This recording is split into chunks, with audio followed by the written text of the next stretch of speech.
ಮಾತುಗಳಲ್ಲಿ ಅಲ್ಲ, ಜೀವನದಲ್ಲಿ ತತ್ವ ಕಾಣಬೇಕು. ಅಂಬೇಡ್ಕರ್ ಹೇಳಿದರು ದೃಢವಾಗಿ, ವಿದ್ಯೆ ಹೋರಾಟ ಒಂದಾಗುವ ಶಕ್ತಿ ಇವೆ. ಮನುಜನ ಪ್ರಗತಿಗೆ ಎಂದು ಅವರು ತಿಳಿಸಿದರು ಸ್ಪಷ್ಟವಾಗಿ.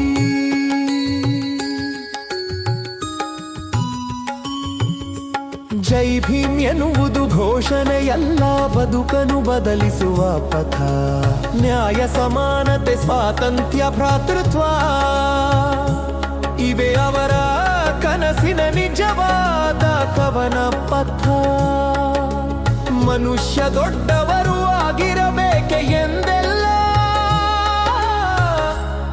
ಬದುಕು ಮಹತ್ವಪೂರ್ಣವಾಗಬೇಕು ಎಂದು ಅವರು ಹೇಳಿದ ಸಂದೇಶ. ಮಹಿಳೆ ಬಲವಾಗಿದ್ದಾಗಲೇ ಸಮಾಜ ಬೆಳೆಯುತ್ತದೆ, ಅಲ್ಲಿ ಕಾಣುತ್ತದೆ ನಿಜವಾದ ಮಾನವೀಯ ವಿಶೇಷ.